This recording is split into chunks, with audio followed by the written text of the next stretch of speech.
네, 오늘 함께해 주실 전문가분 소개해드리겠습니다. 오늘은 부자아빠 부동산 연구소의 이철웅 소장님과 함께합니다. 소장님 안녕하세요. 네, 안녕하십니까 시청자 여러분. 새해 복 많이 받으셨죠? 자, 오늘은 이제 설이 지난 이후 첫 시간인데요. 고민 사연과 더불어서 역시나 이제 부동산에 대해서 세금도 관심이 많으실 텐데 또 세금 부분 또 소액 투자 부분 내지는 시청자 여러분의 고민 시원시원하게 해드릴 테니까 전화 많이 주시기 바랍니다. 네, 오늘도 함께 달려보겠습니다. 먼저 이슈 시그널부터 시작을 해볼 텐데요. 지난 2년 동안 주택 가격을 안정화시키겠다 하면서 세법이 많이 개정돼서 좀 많이 복잡해졌어요. 챙겨야 될 것도 굉장히 많아졌는데 그중에서 좀 놓치기 쉬운 것 중에 하나가 1세대 1주택 비과세 특례 조건이라고 하더라고요. 어떤 점을 좀 주의해야 할까요, 소장님? 자, 맞습니다. 우리 앵커분이 지적을 해주셨다시피 부동산 투자만큼 그 수익만큼이나 더 관심이 많은 게 바로 이제 세금 부분인데 오늘은 특별히 제가 영상을 준비했으니까 영상을 보시고 나서 이슈 자세하게 진단을 좀 해드리도록 하겠습니다. 자, 영상 함께 하시죠.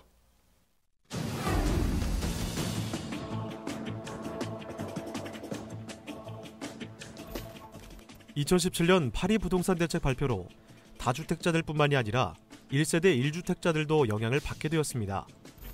1세대 1주택자에게 주어지는 비과세 요건도 일부 강화된 탓인데요. 주택을 팔면서 세금을 내지 않으려면 1세대가 1주택을 2년 이상 보유해야 합니다. 다시 말해 2년 동안 오직 1주택만 갖고 있어야 한다는 뜻인데요. 또한 조정 대상 지역에서 취득한 주택이 비과세를 적용받기 위해서는 해당 주택의 보유기간 중 2년 이상 거주해야 하며 양도하는 시점이 조정 대상 지역에서 해제된 시점이라 하더라도 보유기간 중 2년 이상 거주해야 비과세를 적용받을 수 있습니다. 새롭게 개정된 개정안에 따르면 2021년부터 1가구 1주택을 양도할 때 비과세 혜택을 받으려면 다주택을 보유한 기간은 제외하고 최종적으로 1주택을 보유하게 된 날로부터 2년을 보유해야 한다고 하는데요. 정부가 몇 차례 부동산 대책을 발표하면서 1주택자 양도세 비과세 요건은 점점 더 까다로워지고 복잡해지고 있습니다. 하지만 1세대 1주택자 양도세 비과세는 포기하기 어려운 절세법인데요. 최근에 1세대 1주택자도 세금 부담이 늘어날 거라는 말들이 여기저기서 들리고 있습니다. 불안에 떨고 있는 1주택자들을 위해 1세대 1주택자들의 세부 부담이 어떻게 변했고 어떻게 대처해야 하는지 지금부터 알려드리겠습니다. 자, 영상 한번 보셨을 텐데요. 오늘 제목은 1세대 1주택 비과세 요건입니다. 자, 이렇게 멘트에서 들었다시피 1세대 1주택은 비과세는 해주긴 해주되 그 요건이 좀 강화가 됐거든요. 그걸 좀 요약을 한번 해보도록 하겠습니다. 자, 1세대 1주택의 비과세 요건 정의를 한번 해보면요. 1세대가 양도일 현재입니다. 양도일 현재에 국내에 1주택을 보유하고 있는 경우, 이게 지금 첫 번째고요. 자, 두 번째, 이 1주택을 보유를 하고 있대 얼마를 해야 되느냐? 2년 이상 보유를 해야 됩니다. 따라서 1주택인데 기간을 못 채웠다. 그런 경우도 비과세가 안 되겠죠. 따라서 주택 하나만 가지고 있어야 되고 2년을 보유를 해야 됩니다. 단 1세대 1주택 2년 보유까지 다 했는데 매도 가격 자체가 고가주택에 해당하는 가격, 이건 이제 실거래 가격입니다. 실거래 가격이 9억 원을 초과하게 될 경우에는 초과분만 과세를 하게 된다라고 보시면 될 수 있을 것 같아요. 따라서 내가 지금 거주하고 매매하고자 하는 집이 9억이 초과가 만약에 안 된다. 그러면은 차액이 뭐 1억이 됐든 8억이 됐든 9억이 됐든지 요거는 100% 전부 다 비과세가 되기 때문에 걱정은 하나도 안 하셔도 되는데 단 고가주택, 왜냐하면 이제 요즘에 강남권 같은 경우는 20평대 중반이 넘어간다고 하더라도 전부 10억대가 넘어가기 때문에 고가주택이 많이 해당이 되는데 고가주택 이하다 그러면은 100% 비과세가 되는 거고요. 고가주택을 초과를 한다 그러면은 초과 부분만 과세가 된다라고 보시면 될 수 있을 것 같아요. 자, 여기 보시면은 아까 이제 세대라는 표현이 있습니다. 이 세대라는 표현을 그냥 무심코 지나가시는데 굉장히 중요한 의미가 있습니다. 자, 세대 요건을 한번 좀 보시면은요. 글씨가 좀 작은데 한번 보셔요. 자, 거주자 및 배우자가 그들과 같은 주소 또는 거소에서 생계를 같이 하는 자와 함께 구성하는 가족 단위입니다. 따라서 남편이 집을 하나 가지고 있고요. 배우자가 집을 하나 가지고 있다. 그러면 당연히 1가구 2주택이 될 수 있을 것 같습니다. 자, 여기서 거주자란 말이 왜 있냐면 이거 살펴보셔야 되는데, 자, 거주자란 개념은 이제 세법에 나온 개념은 아니고 거주자에 대한 법적 개념을 살펴보시면은 국내에서 183일 따라서 1년의 절반 이상을 국내에 주소를 두고 있는 사람은 전부 다 거주자에 해당이 됩니다. 따라서 거주자 및 배우자가 같은 주소에서 생계를 같이 하는 그런 단위를 세대라고 한다라고 보시면 될 수 있을 것 같아요. 자, 두 번째. 자, 그러면 아까 제가 9억 초과 부분에 대해서는 과세가 된다라고 말씀드렸지 않습니까? 자, 그러면은 10억에 매도를 했습니다. 자, 10억에 매도를 했는데 얼마에 샀느냐? 5억에 샀습니다. 그러면 5억에 샀던 거는 무시를 하고요. 자, 10억에 매도를 했기 때문에 우리 시청자 여러분께서는 9억 초과분은 과세가 된다고 했으니까 1억에 대해서 과세가 된다라고 이렇게 알고 계시지 않습니까? 고가주택을 계산하는 방법은 약간 좀 틀립니다. 자, 양도 차익 5억 원 중에서요. 내 양도 가액은 10억에 팔았죠. 10억에 팔았는데 양도 가액에서 9억을 뺍니다. 그러면은 1억이 남겠죠. 자, 그러면 1억. 자, 10억. 자, 5억에 대해서 만약에 양도 차익을 받는데 9억 초과 부분은 1억밖에 되지 않기 때문에 10분의 1이죠. 따라서 양도 차익은 1억에 대해서 세금을 매기는 게 아니고 이렇게 9천만 원에 대해서 세금을 매긴다라고 보시면 될 수 있을 것 같아요. 자, 그러면 이 금액이 5천만 원이니까 얼마 되질 않지만 만약에 이게 5억이 되고 10억이 된다. 그러면은 고가주택 해당되시는 분들도 굉장히 세부 부담이 좀 많을 수가 있습니다. 그러나 한 가지 팁이 있는 게 뭐냐면은 바로 이제 1세대 1주택에서 장기보유 특별공제 혜택인데요. 자, 5억이고 10억이 된다고 하더라도 1세대 1주택 같은 경우는 이 장기보유 공제 혜택을 80%까지 줍니다. 쉽게 생각하면은 이것저것 다 계산했을 때 10억이다. 양도 차익이. 근데 1세대 1주택의 거주요건을 다 채웠다 그러면은 80%를 공제를 해줍니다. 그러면은 양도 차익이 2억밖에 안 되죠. 자, 2억에 대해서 과세 표준이 되기 때문에 이걸 가지고 세금을 계산하기 때문에 내가 10억에 계산될 거를 이렇게 2억으로 확실히 줄어드는 장기보유 공제가 굉장히 큽니다. 자, 이런 혜택이 있다라고 좀 보시면 될 수 있을 것 같고요. 자, 그럼 여기서 5천만 원이었기 때문에 5천만 원에 대해서는 양도세를 계산 한번 해본다 그러면은 이 양도세 같은 경우는 차익이 적으면은요. 자, 여기를 보시면은 차익이 1,200만 원 이하다 그러면 세금을 6%만 매깁니다.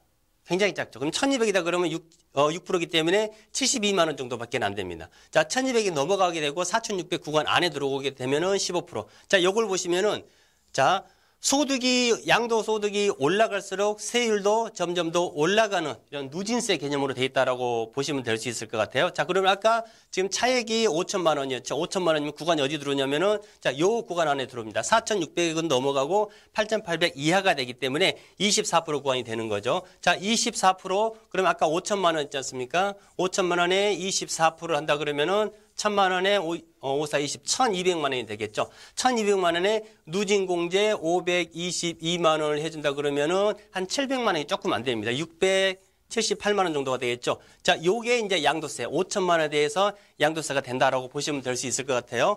자, 35% 같은 경우 1억 5천 이하. 그다음에 3억 같은 경우는 38%. 이제 이 구간이 추가가 됐죠. 3억에서 5억까지는 40%고요. 5억이 넘어간다 그러면은 42% 최대 구간이 되겠습니다. 따라서 기사에 많이 보셨겠지만 42% 플러스 3주택 이상 같은 경우는 20% 누진되기 때문에 최고 62%까지 과세가 된다라는 기사는 많이 좀 보셨을 겁니다. 자, 1세대 1주택의 비과세 요건을 보시면은 이 거주라든지 그다음에 장기 보유 기간이 좀 강화가 됐는데 아시다시피 2018년이니까 작년이었죠. 2018년 말일부로 조정 대상 지역이 좀 조정이 됐었습니다.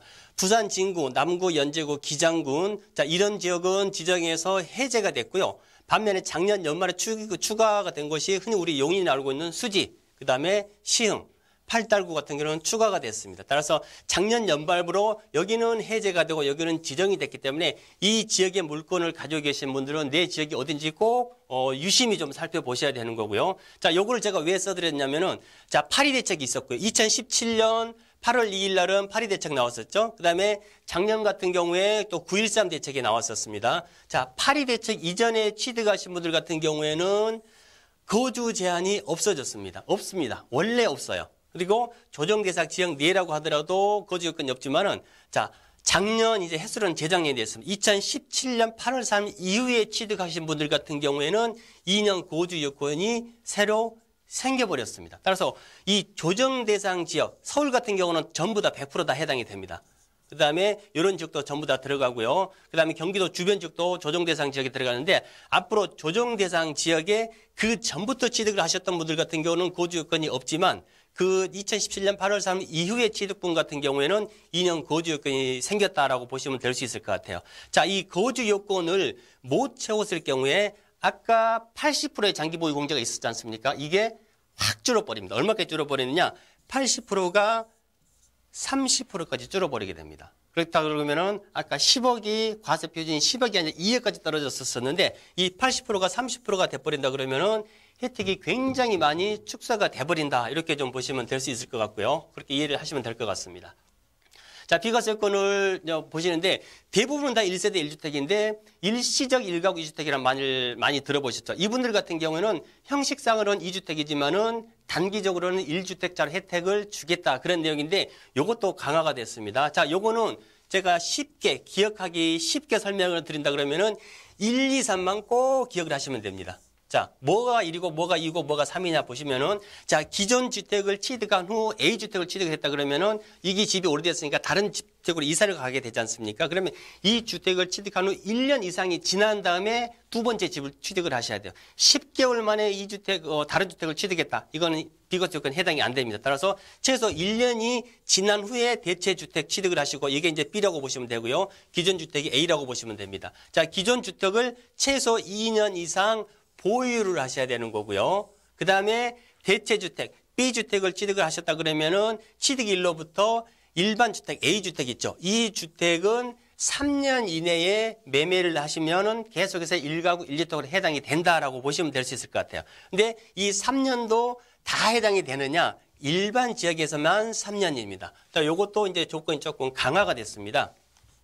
조정 대상 지역, 흔히 말하는 서울 같은 지역이죠. 서울 같은 경우는 아까는 일반 지역 같은 경우는 3년 안에만 파셨으면 됐는데 지금은 이제 2년으로 줄어들었다는 거. 자, 그러니까 이제 같은 서울에서 1세대 1주택 일시적인 1가구 2주택이 됐는데 같은 서울에서 서울로 이사를 하셨을 경우에는 아까 말씀드렸던 3년이 아니고 이렇게 2년 내에 처분을 해야 된다라고 보시면 될 수 있을 것 같아요. 그다음에 요것도 이제 그 연말에 그 이제 대책이 보완적으로 나오면서 뭐 이것도 좀 나온 내용인데 다주택자 같은 경우는 1주택자가 된다. 만약에 3주택자에서 2주택자에서 이렇게 1주택자까지 가지 않습니까? 그러면은 전부 다 요거를 한 3년 이상 보유를 했다고 치면은 2주택 팔고 2주택 팔면은 이거 하나만 남았을 경우는 다음 날 팔아도 요게 지금 비과세를 받을 수 있었는데 이 조건이 어떻게 강화가 됐냐면은 다 처분하고요. 이 1주택을 다시 2년 보유를 하라는 겁니다. 따라서 2년이라는 세월이 굉장히 좀 더 새로 생겼다라고 보시면 될 수 있을 것 같아요. 그래서 최종적으로 1주택이 된 후 2년 이상 보유를 한 다음에 집을 매매를 하셔야지 비과세를 그대로 받는다라고 보시면 될 수 있을 것 같아요. 자, 굉장히 좀 어려운 내용이지만은 세미나 때 제가 이런 내용을 좀 길게 좀 설명을 좀 드릴 겁니다. 정리를 한번 해드릴게요.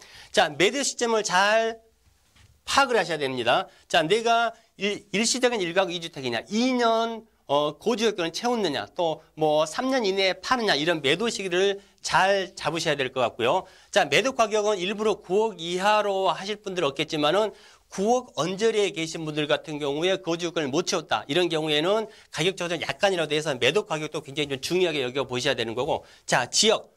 아까 조정 대상 지역이냐 일반 지역이냐에 따라서 지역에 따라서 2년 이내에 팔아야 되는 거, 3년 이내에 팔아야 되는 거, 거주 요건이 있을 수도 있고 없을 수도 있고 이게 전부 다 조정 대상 지역 내에서 해당이 된다라고 보시면 될 수 있을 것 같아요. 그다음에 순서. 내가 다주택이다. 그러면은 비과세를 하나는 마지막은 받을 수가 있기 때문에 세금이 가장 많이 남는 주택은 차익이 가장 많이 남는 주택은 비과세 요건을 채워서 제일 나중에 파는 게 어떤 힌트다라고 보시면 될 수 있을 것 같습니다.